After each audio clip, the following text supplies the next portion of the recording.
Mr. Quiet. Mr. Quiet liked the quiet life. He lived quietly in a small little cottage in the middle of a wood. The problem was the small little cottage was in the middle of the wood in middle of a country called Loudland. Everything and everybody in Loudland was noisy. Oh, the noise. Dogs didn't go woof like dogs you know. You want to take a deep breath. Woof! People isn't shut their doors like you or I should shut our doors. They stormed them. Bang! People didn't talk to each other. They shouted at each other. Hello! Hello! They shouted as they met in the street. And you've heard about something being as quiet as a mouse, haven't you? Not in Routland. They had a noisiest mice in the world. Squeak! Squeak! They roared at each other. Mr. Noisy would have liked to living in Loudland. He had loved it. But Mr. Quiet didn't. Noisy frightened him. So he stayed in his cottage in the middle of his wood as much as he could. But of course he couldn't stay there all the time, every week, for instance. He'd have to go shopping. He used to creep into the grocer's shop. Good morning, bellowed the grocer. What can I do for you? Please, whispered Mr. Quiet. Could I have some cornflakes, please? What? Cornflakes, please, he whispered. Speak up! Mr. Quiet tried his loudest to whisper. Cornflakes, cornflakes. Can't hear you, shouted the grocer. Next, please. And poor Mr. Quiet had to creep away without any cornflakes. It wasn't fair, was it?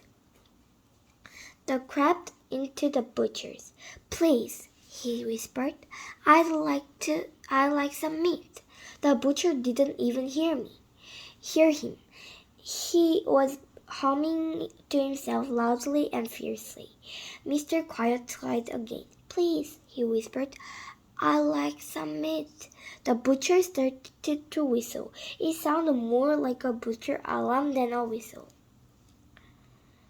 Mr. Quiet fled, empty-handed. It often happened, which probably explained why he was so little. Poor Mr. Quiet.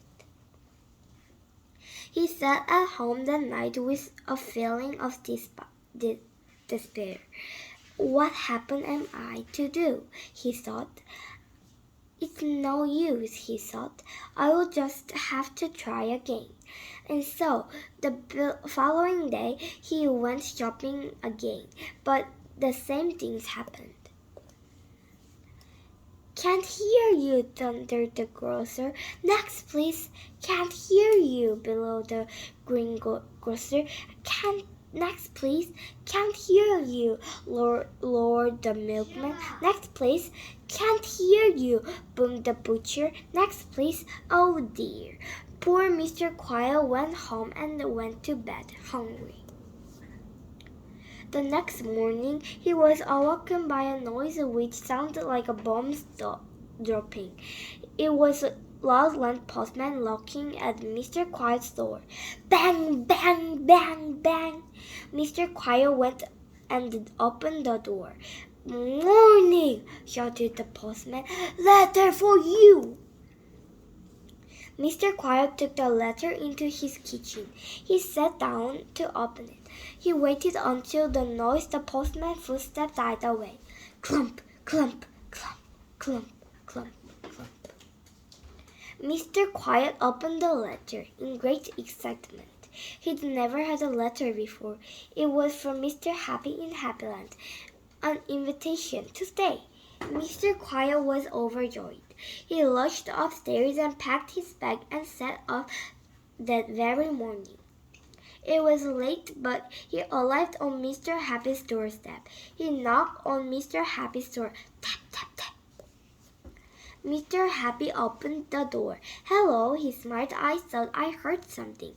You must be Mr. Quiet. Well, don't just stand there. Come in and have some supper." It was the first proper meal Mr. Quiet had for months.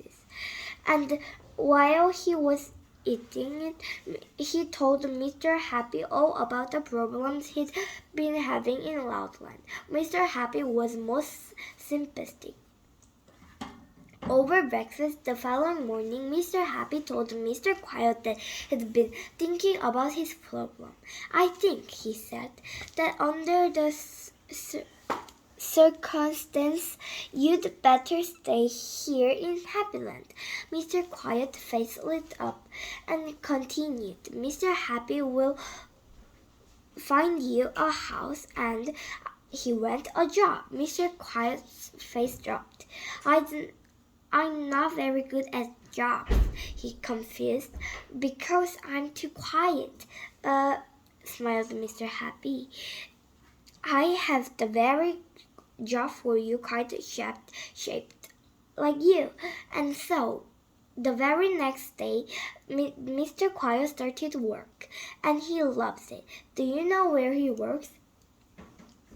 In the Happy Landing Library. As you know, everybody who goes into a library has to be very quiet, and only whispering is allowed. What a clever idea of Mr. Happy, wasn't it? And these days, Mr. Quiet is as happy as can be. Oh, why, only the other day, do you know what he did on his way home from work? He was so happy he laughed out loud. Can you imagine? Tee hee hee. Next